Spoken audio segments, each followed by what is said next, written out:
read it to me. What? If you want help.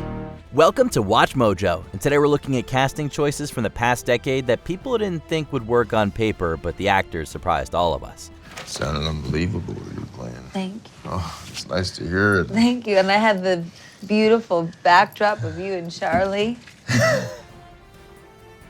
Number 10, Justice Smith. I saw the TV glow. Took a shovel and dug out all of my insides, and I know there's nothing in there, but I'm still too nervous to open myself up in there. It's a shame that most audiences were introduced to Justice Smith through Jurassic World Fallen Kingdom, where he played the obnoxious comedic relief. Smith was much better in Detective Pikachu and Dungeons & Dragons: Honor Among Thieves. But Jane Schoenbrun's film revealed a completely different side of the young actor. Smith gives a mesmerizing performance as Owen, a repressed teenager whose existence becomes wrapped up in a TV show. But she never did. I never saw her again.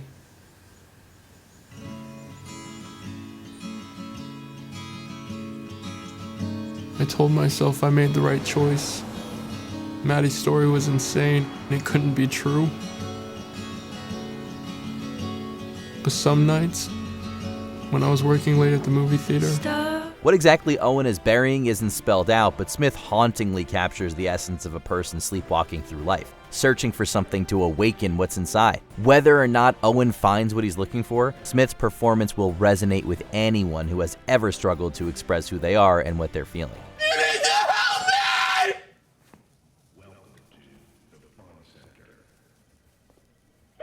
I'm dying right now! Number 9, Pamela Anderson, The Last Showgirl. Nothing is not senile.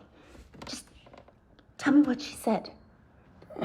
She said the new casino owners want to put their own stamp on the place. So they brought in the circus. That show's doing really well, so... I mean, who puts money into a circus that's not Cirque du Soleil, right? For decades, the Baywatch and Barbed Wire star was an easy punchline. It wasn't until recently that more people considered that maybe Pamela Anderson's acting wasn't the issue.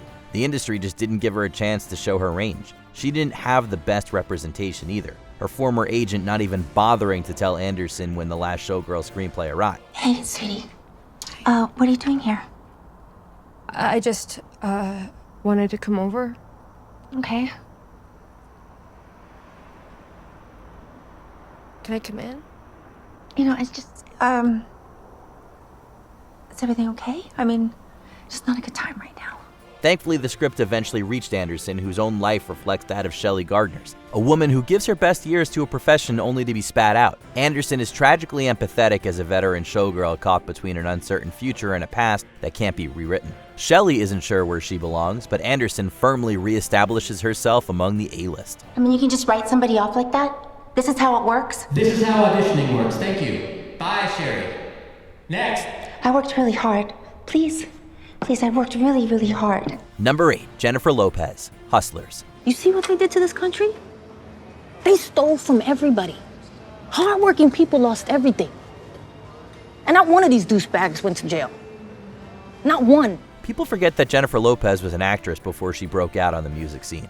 Although bad romantic comedies and thrillers would plague her filmography for nearly 2 decades, Hustlers reminded audiences why she became a movie star in the first place. Lopez owns the screen and stage as Ramona Vega, a material stripper who's craftier than she looks.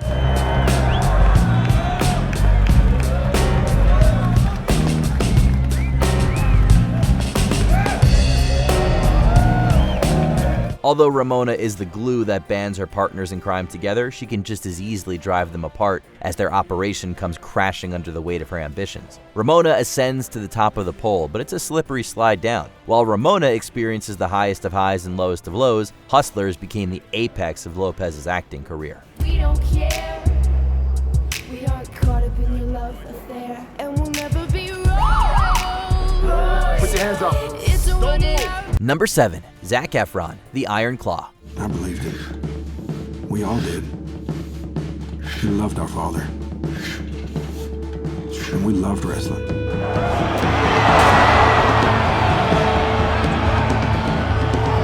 Zac Efron has spent much of his adulthood shaking his image as the High School Musical kid. As real-life wrestler Kevin Von Erich, Efron gives Troy Bolton the Iron Claw. Efron turns in his most physically transformative performance, putting on 15 pounds of muscle for the role. Yet it's what Efron conveys internally that caught us off guard. Despite his strong build, Kevin is shy about asking out a woman and afraid to confront his father. Oh, don't you want to ask me who to make it out to? Oh, yeah. Sure. It's Pam. Pam. Mm-hmm. You're supposed to say nice to meet you, Pam. Yeah. I'm sorry. It is nice to meet you, Pam. This inability to communicate causes the Von Erich family to shrink as Kevin goes from having multiple brothers to fighting alone. Efron is heartbreaking as someone who may come off as invincible in the ring. Behind the scenes, though, he's a mortal man wrestling with enormous loss. You okay, Dad? Lee, I'm sorry. Sorry, boys. You shouldn't see me like this. Man doesn't cry. Number 6, Ariana Grande, Wicked. What is this feeling so sudden and new? I felt the moment I laid eyes on you. My pulse is rushing. My head is reeling. While Ariana Grande isn't new to acting, most of her roles have leaned into her pop star personality. When she landed the coveted role of Glinda the Good, it sounded like stunt casting that might sell tickets, but we'd see a celebrity rather than a character. How wrong the doubters were. Grande hit all the right notes, and not just concerning the musical numbers. She gives one of the great comedic performances, making every line funnier with her delivery and extra Glinda-isms. It's really sharp, don't you think? You know, Buck, is this your stink?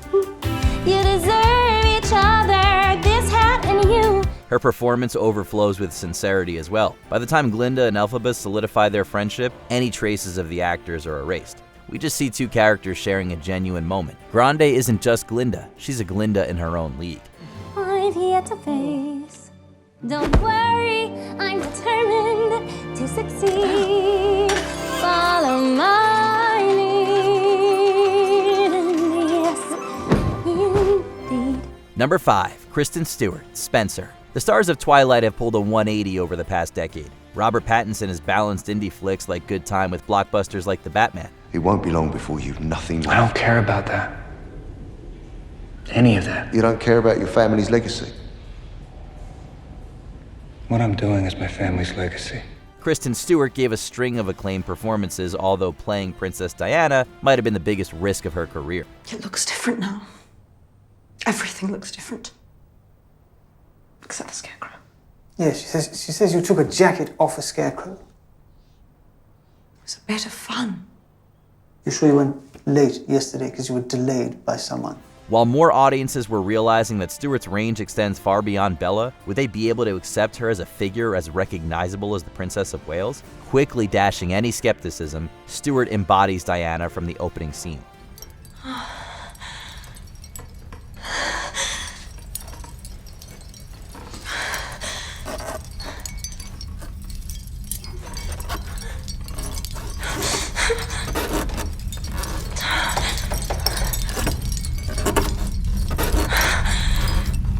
Although Stewart gets the look and voice down, it's the subtle body language that makes us feel Diana's inner torment in a film that plays more like a psychological character study than a straightforward biopic.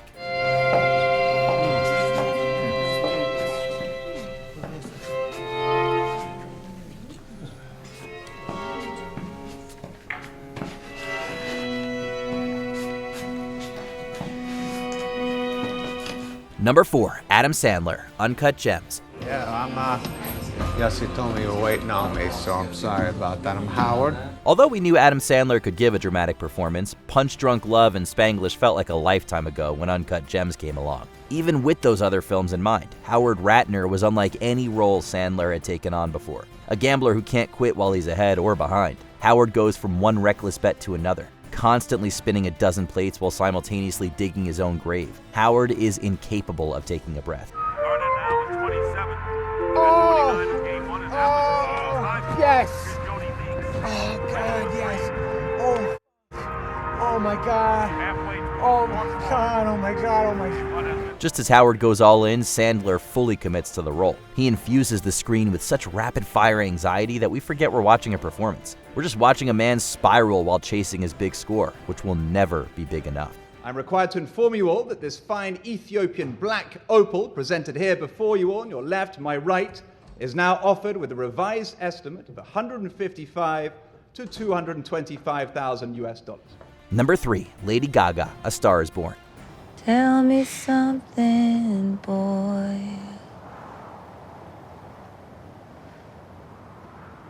Aren't you tired trying to fill that void? Occasionally, somebody creates a character so iconic that it's hard to accept them as anyone else. Something similar can be said about the personas that celebrities create. It's difficult to say where Lady Gaga ends and Stephanie Germanotta begins. In any case, audiences weren't sure if they could separate Gaga's larger-than-life presence from her A Star Is Born character. As Ally, Gaga strips away the makeup and meat dress, playing a singer from humble roots thrust into the spotlight and a star-crossed romance. And in the bad times I fear myself.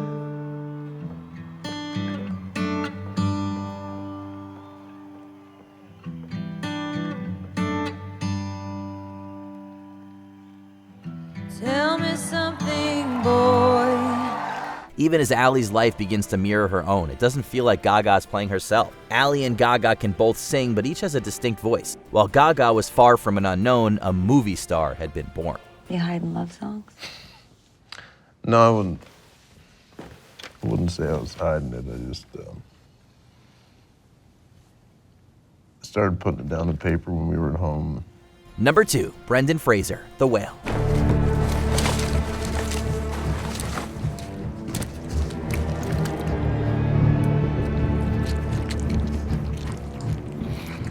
Those who grew up with The Mummy and George of the Jungle had wanted to see Brendan Fraser make a comeback for years. Yet even Fraser's most dedicated fans were amazed by the dramatic depths he unearthed in The Whale. As far as on-screen transformations go, this might be the modern equivalent of Marlon Brando in The Godfather. Charlie's a role that Fraser completely escapes into, not just in terms of body, but soul as well. When Ellie was little, when we took that trip to the Oregon coast together, Ellie played in the sand and Fraser repeatedly breaks your heart as a man who knows he's dying and only expedites the process. At the same time, Charlie races against the clock to make amends with his loved ones. As soul-crushing as it is uplifting, the film's success largely relies on Fraser's towering performance. And then it made me feel glad for mine.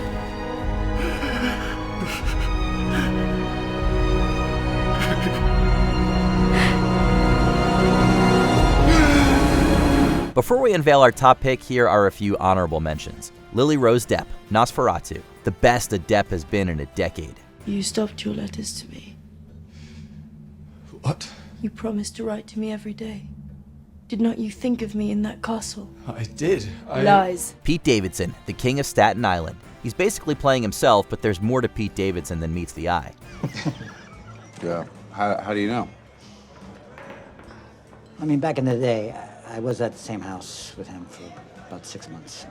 Wait, you worked with my dad for 6 months and you just tell me? Chris Hemsworth, Furiosa, a Mad Max saga. Who knew he could be hilarious and menacing all while wearing a ridiculous nose? Double the mother's milk and double the hydroponics.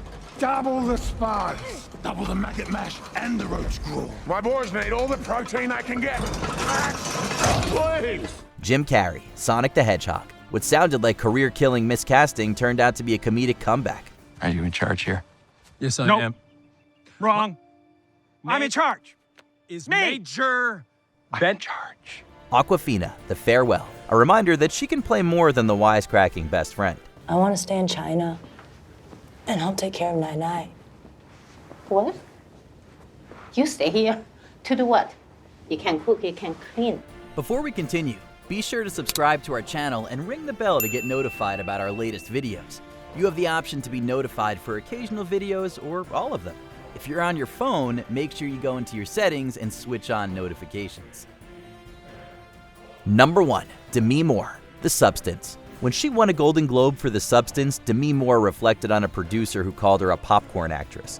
I'm just in shock right now. I've been doing this a long time, like over 45 years, and this is the first time I've ever won anything as an actor. Moore began to think that was all she could ever be. When this bonkers body horror movie came her way, Moore didn't just surprise critics and audiences. Moore surprised herself, delivering a performance even she didn't know was lying beneath the surface.